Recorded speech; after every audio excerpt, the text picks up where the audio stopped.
Yeah, it must have been stressful.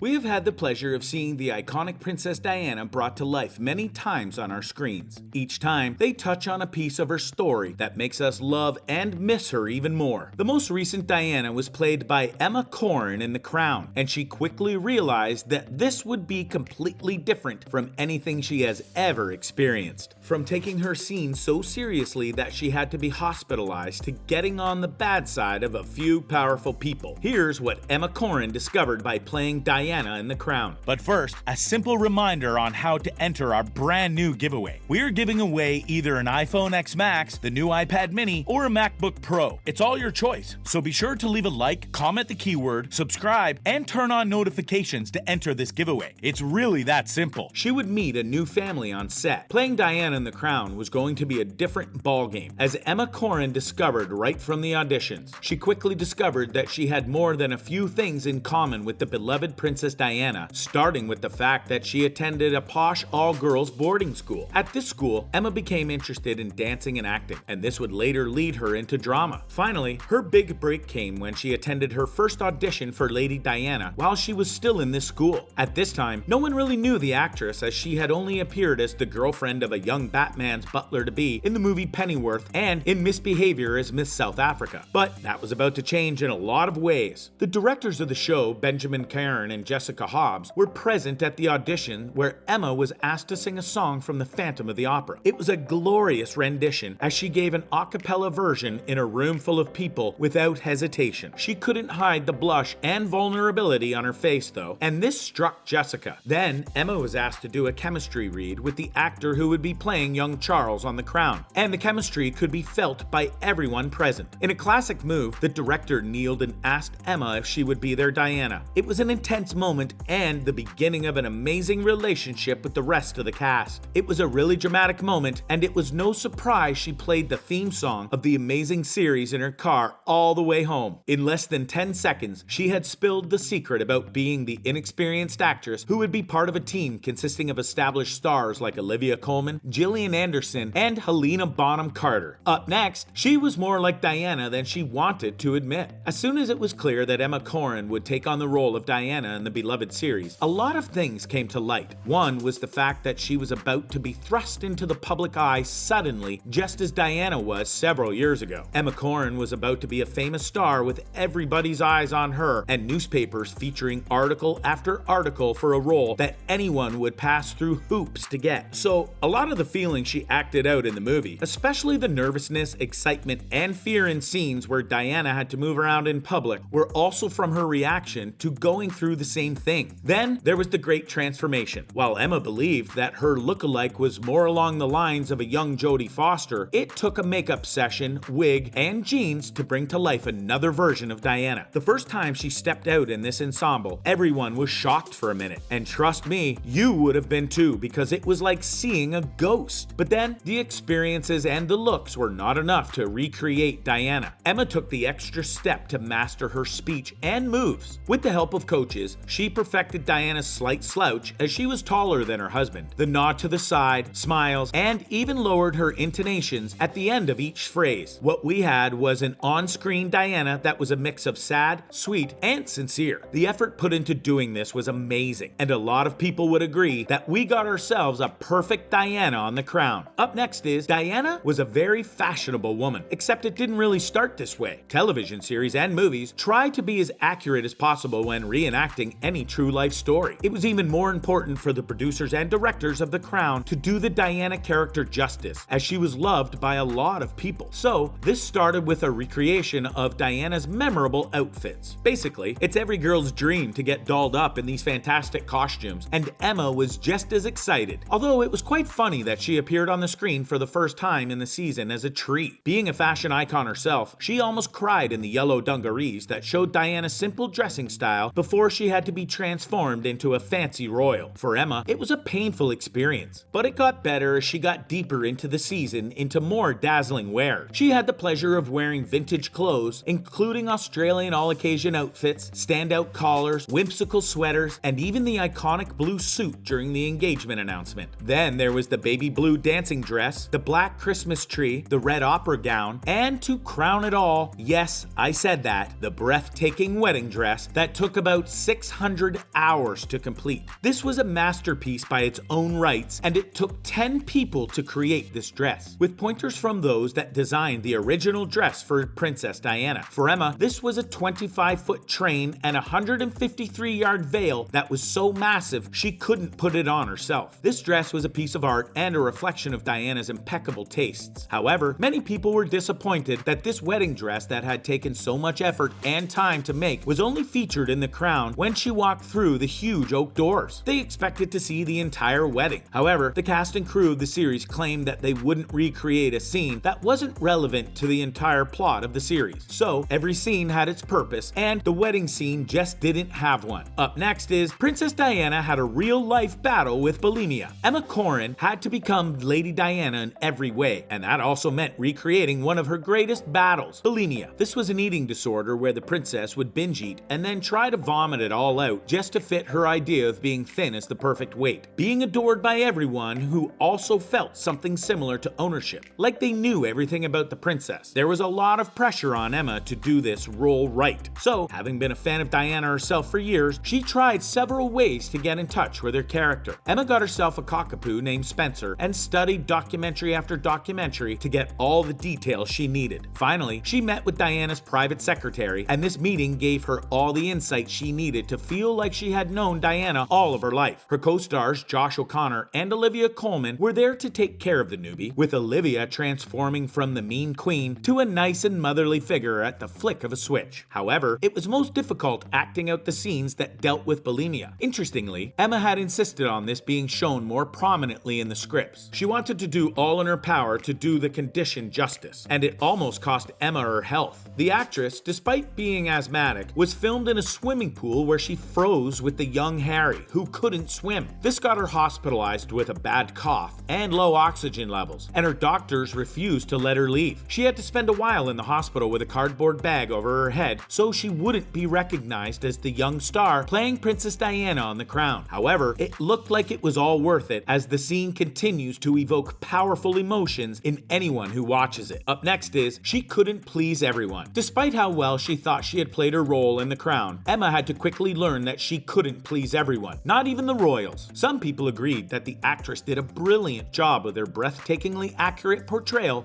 of Princess Diana. They even said that she exhibited genuine empathy, which helped her understand who Diana really was beyond the public appearances, and this reflected in her performance. The cast and crew of the show all agreed with this, and that Emma was instrumental in making the series an excellent one. A few fans had nothing but praises for her as well, something that made Emma feel proud of herself. Except there's the other side of the divide, featuring those that weren't too happy with Emma's role in The Crown, and the prominent members are the living members of the royal family. They were upset with more than a few scenes and expressed their displeasure. Even the members of Parliament found the portrayal of the romance between Prince Charles and Diana very upsetting. On the other hand, Charles' friends felt that the producers were trolling the royal family on a Hollywood budget. They accused them of exploiting the royal family's pain just for fame and financial gain with their not-so-accurate events. Of course, Emma was taken aback by all this. Who wouldn't, after putting all their heart and soul into a role? But she had to respond with a reminder that despite the series having its roots in reality, a lot of it was fictionalized for their audience. Still, she understood why these people would be upset, given that the events with the princess are still a little fresh in some minds, especially those of her loved ones. She admitted that it would be difficult for her to watch a show about her grandmother, who died last year. Still, as curious as she is about what Prince William and Prince Harry think about this, she would probably run away rather than ask them if they were to come across each other at a party. One thing Emma knows for sure is that she would miss playing her magnificent role in this series. However, that era is gone, and she has to focus on new things, like her sudden fame, where everyone acts like they know you without actually knowing you. Welcome to that life, Emma Corrin. Still, what do you think about the role she played in bringing the royal icon of fashion and philanthropy to life in 2020? Did this meet your expectations, or are you absolutely disappointed? Let us know know in the comments. And that's a wrap. Thank you for watching.